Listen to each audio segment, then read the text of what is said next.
There's a particular kind of pain that doesn't leave bruises, but it can hollow you out for decades. It's the ache of being the overlooked one in your own family. Maybe you were the child whose achievements got a nod while your siblings got a celebration. Maybe you were the one who showed up every single time, yet somehow you were still the last to be thanked.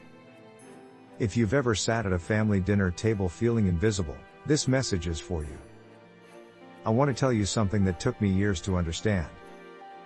The unfairness you experienced wasn't a single event. It was a slow accumulation, like water dripping on stone. Drop by drop, year by year, it carved something into your identity. And by the time you noticed the shape it left behind, you were already carrying a weight you never agreed to carry. But here's what changed everything for me. There's a verse in scripture that doesn't just comfort the overlooked person. It completely rewires how you see your own worth. I'm going to walk you through exactly how family unfairness builds up, why it hurts so deeply, and the biblical truth that finally set me free from needing anyone's approval to feel whole. Let's start with how this actually accumulates. Unfairness in families rarely arrives as one dramatic betrayal. It arrives in small, deniable moments. A birthday remembered for one child and forgotten for another. A mistake forgiven instantly for one sibling and lectured endlessly for the other. Nobody can point to a single incident and call it abuse. But the pattern is unmistakable if you're the one living inside it. This is why so many overlooked children grow into adults who can't quite explain their pain to others. When you try to describe it, it sounds petty. They just always seem to like my brother more. My mom remembers every detail about my sister's life but forgets mine. Said out loud, these things sound small. Lived through repeatedly for 20 or 30 years, they become a quiet erosion of the soul. Here's where it gets interesting. This isn't a new problem invented by modern dysfunctional families. It's ancient. Scripture is honest about favoritism in ways many sermons skip over. Jacob loved Joseph more than his other sons, and that favoritism nearly got Joseph killed by his own brothers. Leah spent years feeling unseen while her sister Rachel was adored. These weren't minor family quirks. They were deep wounds that shaped entire generations. Why does this matter to you right now? Because it tells you something important. Being overlooked in your family doesn't mean something is wrong with you. It means you're part of a very old, very human story. The Bible doesn't hide this brokenness. It shows us real families struggling with real favoritism, and then it shows us how God moves toward the overlooked ones, not away from them. Now let's talk about the comparison wound, because this is where the accumulated pain does its deepest damage. When you grow up watching someone else get chosen, celebrated, and prioritized, you don't just feel sad. You start keeping score without even meaning to. You notice who got the bigger inheritance conversation. You notice who gets the longer phone calls. You notice, and noticing becomes exhausting. This comparison becomes a lens you can't take off. You walk into rooms measuring your value against someone else's. You accept compliments with suspicion. You wonder if kindness toward you is genuine or just an obligation. This isn't insecurity for no reason. It's the logical result of years spent learning that your worth was conditional on comparison to someone else in the room. But wait, there's more to understand here. One of the most damaging parts of accumulated family unfairness is the silence around it. Families rarely sit down and say, we treated you unfairly, and we're sorry. Instead, the unfairness gets minimized. You're too sensitive. That's just how things are. Everyone has it hard. The silence doesn't heal the wound. It just teaches you to stop mentioning it. When you swallow pain long enough without acknowledgement, something dangerous happens internally. You start believing the unfairness must be deserved. If nobody validates that what happened was wrong, your mind fills the gap with a devastating conclusion. Maybe I really am less important. Maybe I really don't matter as much. This is the lie that accumulated unfairness plants deep in the overlooked child's heart.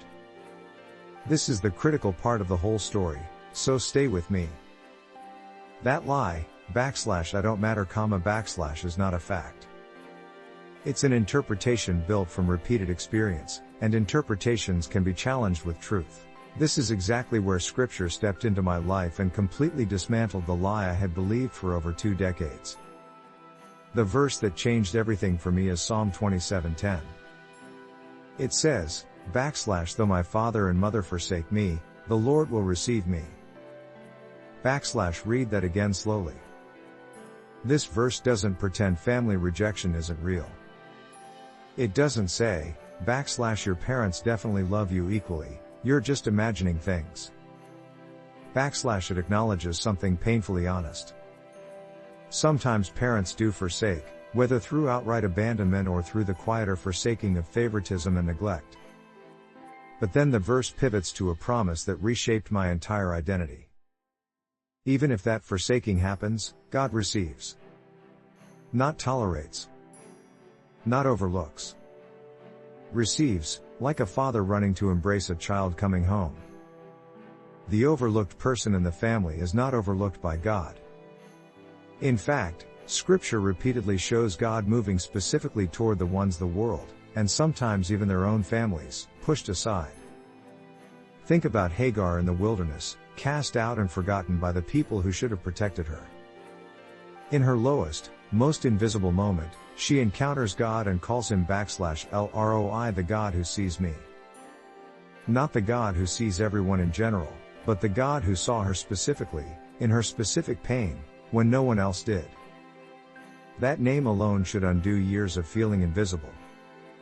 You might be wondering how this truth actually changes daily life, not just theology. Here's how it worked for me. I stopped waiting for my family to finally notice me correctly. I stopped measuring my worth by comparing my treatment to my siblings' treatment. Instead, I started measuring my worth by how thoroughly I am already seen and received by God, independent of any family ranking system. This shift doesn't mean pretending the unfairness didn't happen or rushing to fake forgiveness. Healing accumulated pain requires honesty first. Name what happened.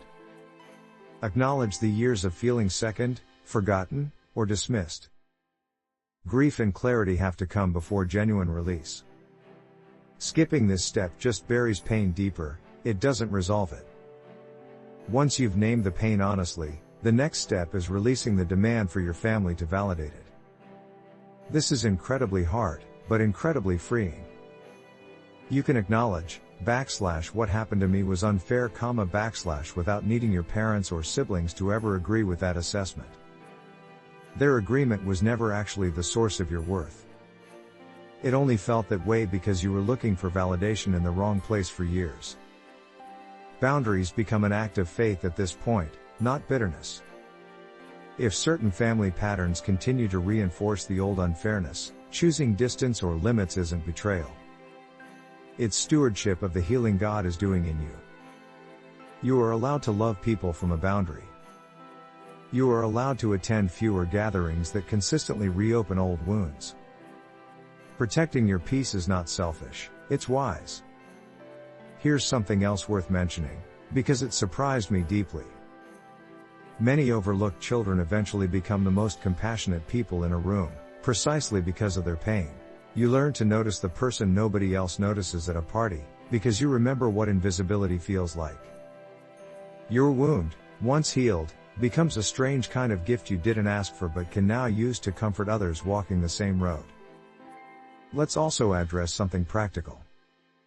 If you're a parent reading this and recognizing patterns of favoritism in your own household, it's not too late to change course.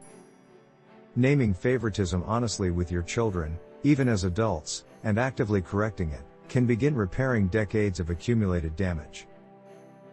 Awareness followed by consistent action rebuilds trust slowly, but it does rebuild it. As we bring this together, remember the core truth we started with. The unfairness accumulated slowly, but healing doesn't require waiting just as long. It requires one decisive shift, moving your sense of worth away from family comparison and into the reality that you are fully seen, fully received, and fully valued by God, regardless of how any family ranked you. You were never actually the overlooked one. You were simply overlooked by people who were limited, flawed, and sometimes blind to their own favoritism. But limited people's blindness was never the final word on your worth. Psalm 27:10 makes that final word abundantly clear, and it's a word of reception, not rejection. So if you've spent years quietly aching from being the forgotten one, let this be the moment you set that identity down. You are seen. You are received. And that truth was never actually up for a family vote in the first place.